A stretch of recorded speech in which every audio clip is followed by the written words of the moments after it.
home on the ultimate adventure.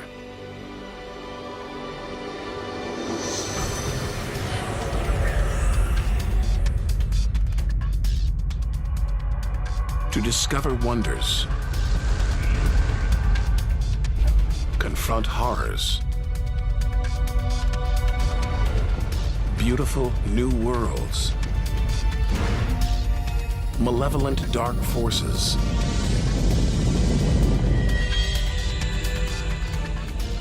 the beginning of time, the moment of creation. Would we have the courage to see it through? Or would we run for home? There's only one way to find out.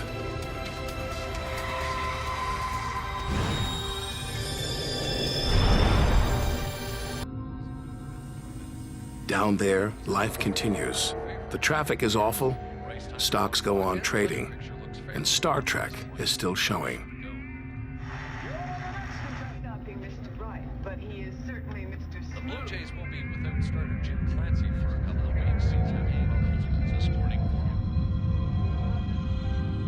When we return home, if we return home, will it be the same? Will we be the same?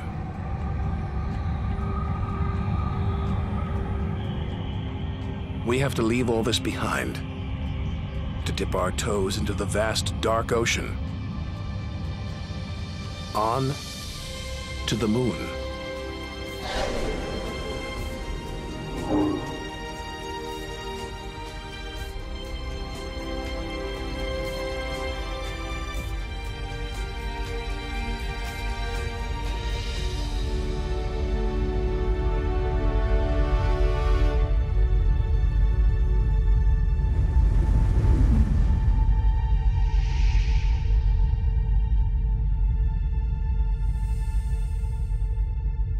Dozens of astronauts have come this way before us. 12 walked on the moon itself. Just 250,000 miles from home.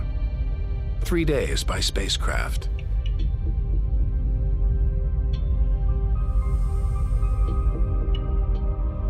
Barren. Desolate.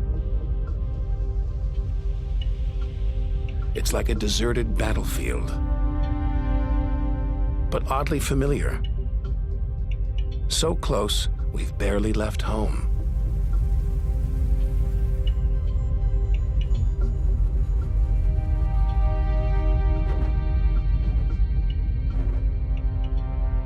Neil Armstrong's first footprints. Looks like they were made yesterday. There's no air to change them. They could survive for millions of years. Maybe longer than us.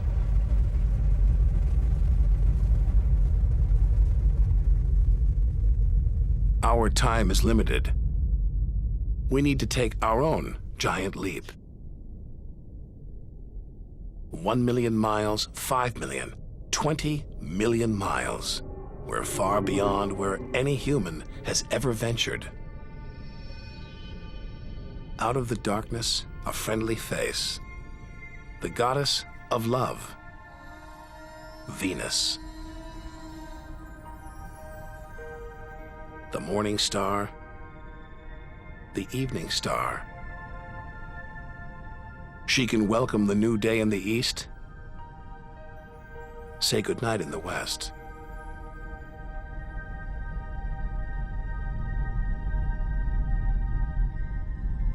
A sister to our planet, she's about the same size and gravity as Earth. We should be safe here. But the Venus Express space probe is setting off alarms. It's telling us these dazzling clouds, they're made of deadly sulfuric acid. The atmosphere is choking with carbon dioxide.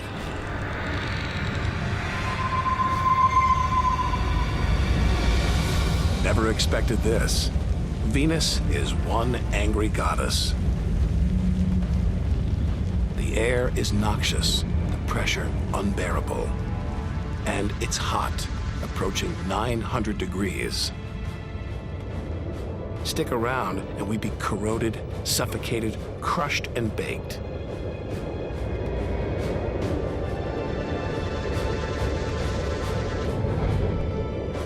Nothing can survive here. Not even this Soviet robotic probe. Its heavy armor's been trashed by the extreme atmosphere.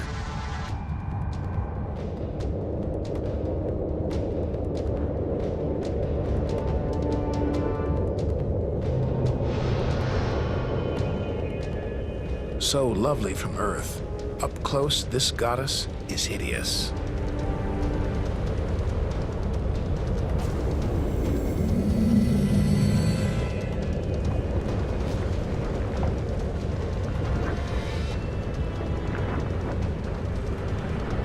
She's the sister from hell, pockmarked by thousands of volcanoes. All that carbon dioxide is trapping the sun's heat. Venus is burning up. It's global warming gone wild.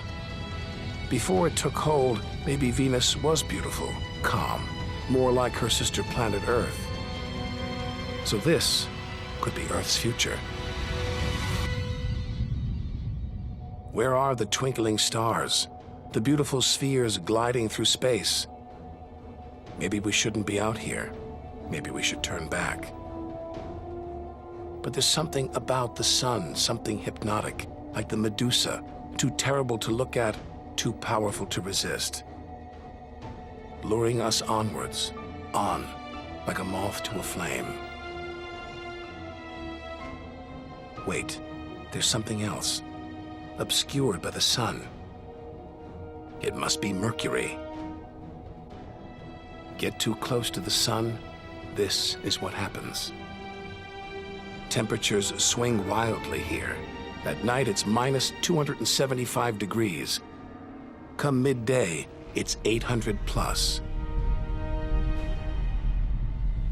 Burnt, then frozen.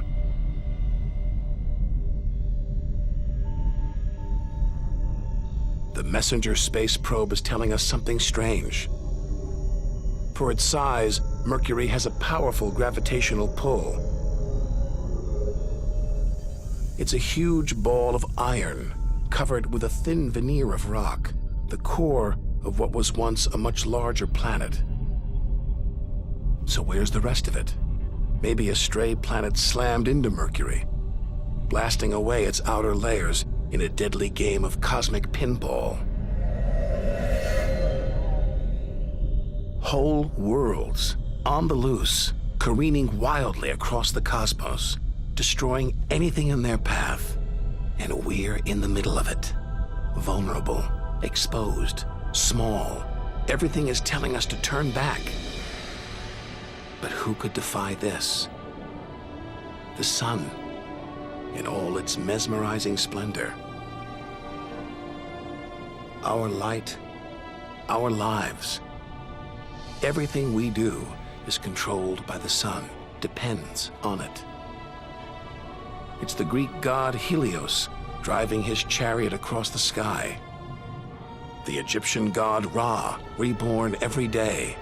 The summer solstice sun rising at Stonehenge.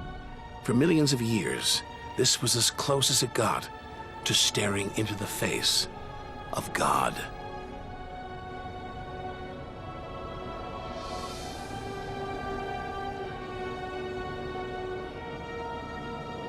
It's so far away. If it burned out, we wouldn't know about it for 8 minutes. It's so big, you could fit 1 million Earths inside it.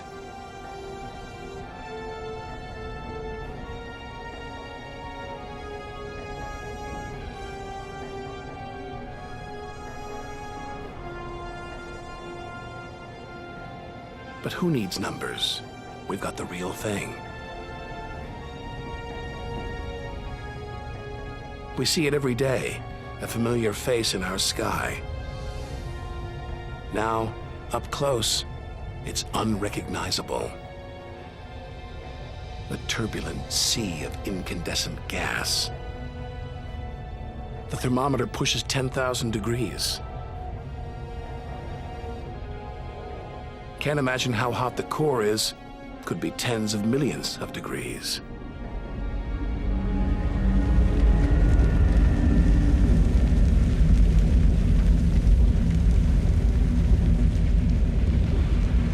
Hot enough to transform millions of tons of matter into energy every second. More than all the energy ever made by mankind. Dwarfing the power of all the nuclear weapons on Earth. Back home, we use this energy for light and heat. But up close, there's nothing comforting about the sun.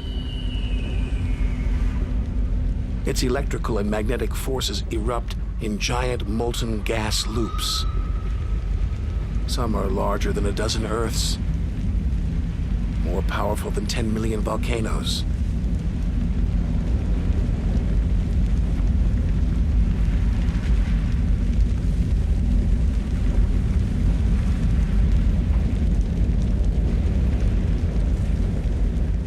And when they burst through, they expose cooler layers below, making sunspots.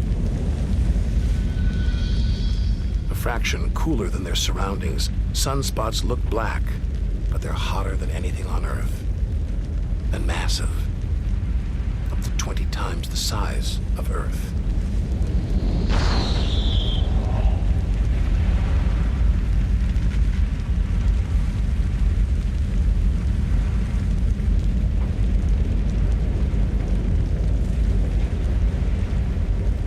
But one day, all this will stop. The sun's fuel will be spent.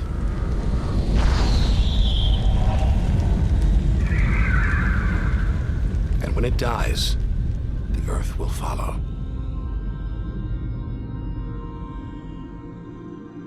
This God creates life, destroys it, and demands we keep our distance.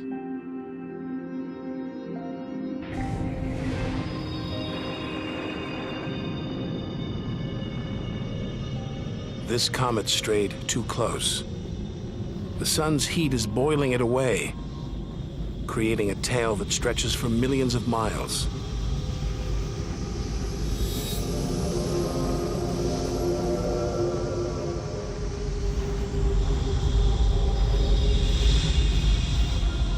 It's freezing it here. There's no doubt where this comet's from, the icy wastes of deep space. But all this steam, geysers and dust, it's the sun again, melting the comet's frozen heart. Strange, a kind of vast, dirty snowball covered in grimy tar. Tiny grains of what looks like organic material preserved on ice since who knows when. Maybe even the beginning of the solar system. Say a comet like this crashed into the young Earth billions of years ago. Maybe it delivered organic material and water, the raw ingredients of life. It may even have sown the seeds of life on Earth that evolved into you and me.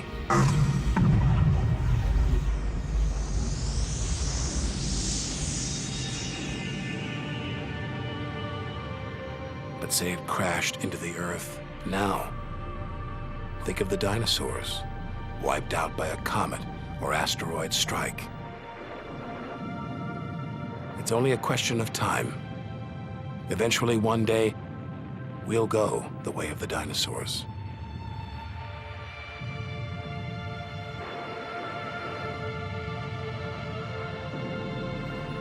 If life on Earth was wiped out, we'd be stuck out here, homeless. Adrift in a hostile universe.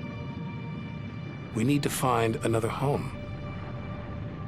Among the millions, billions of planets, there must be one that's not too hot, not too cold, with air, sunlight, water. Where, like Goldilocks, we could comfortably live.